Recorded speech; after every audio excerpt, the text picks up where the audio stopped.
Everyone, please, listen. We've got to listen because, as all teachers and parents will tell you, discipline in classrooms can be... Susan, you said... What? Are you on your phone? No, I'm not on my phone. My latest video again. Share it with the class. What is it, guys?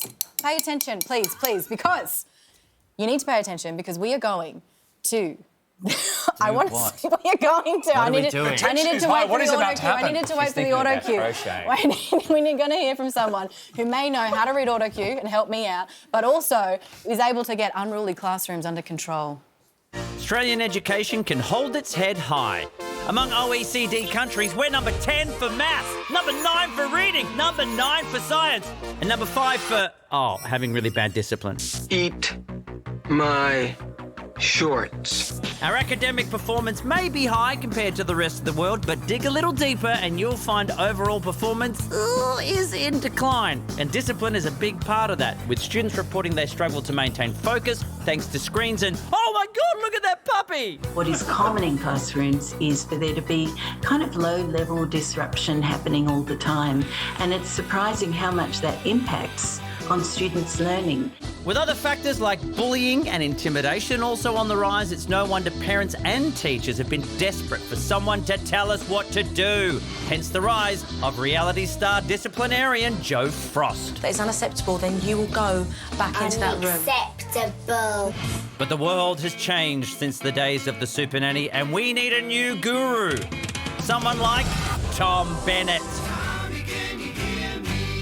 Tom is the UK government's behavioural advisor, a nightclub bouncer turned teacher. Yeah, you heard me right. Who discovered keeping unruly kids under control was harder than it looked and developed solutions based on teaching compassion, patience and self-regulation. That's the type of school culture we're looking for, which requires behaviour management, because behaviour has to be managed. And now Tom is in Australia, so sit up straight. He's going to show us how it's done. I'm trying to sit up straight. Will you please welcome Tom Bennett? Absolutely. You're right. Pay attention. Pay attention. Why is classroom behaviour so bad? Is it the TikTok? It's because ice cream's so expensive. £9 for 2. Can you believe it? Son of a gun. It's outrageous. It's because, listen, people outside of education, this would blow their mind. But teachers don't get a lot of training in behaviour management, which is kind of the core thing they have to do. If you can't run the room, then kids aren't going to be behaving. They won't know what to do. So there's that. And also there's a kind of broader problem, which is that what they are told to do is often based on some fairly wacky, out-of-date psychotherapeutic methods, like they're supposed to have restorative chats with kids and so on, which works a bit with some kids. But a lot of kids just don't respond to that. I mean, kids need a lot of love, but they also need boundaries. And I don't think that's, controversial, but in teaching, that's still kind of a new concept. But Tom, before you were a teacher, you were a nightclub bouncer. Are there transferable skills there? No, there's none whatsoever. Listen, a drunk person and a small child are very similar in many ways. I've said it my whole life. Have you tried to get either one in or out of a taxi? Yeah. It's that kind of...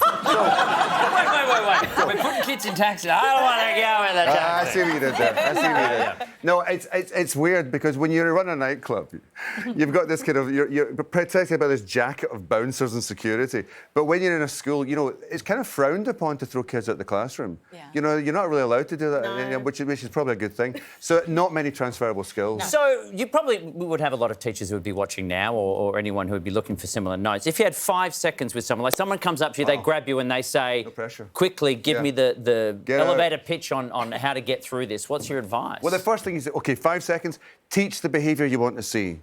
A lot of kids don't know how they should be behaving. A lot of kids come from circumstances where they don't know what to do in a classroom. Lots of kids who come from nice, affluent backgrounds, they're fine with it, but a lot of children really struggle with their behaviours. So give them a chance. Teach them what you want them to do. I wouldn't say to somebody, drive a car and expect them to be able to do it. I would show them how to, 10 past 2 and start with the basics. Yeah. And that's what kids need. That was more than 5 seconds, though. It's all right. The kids are now going from taxis to driving cars. Yeah, sure.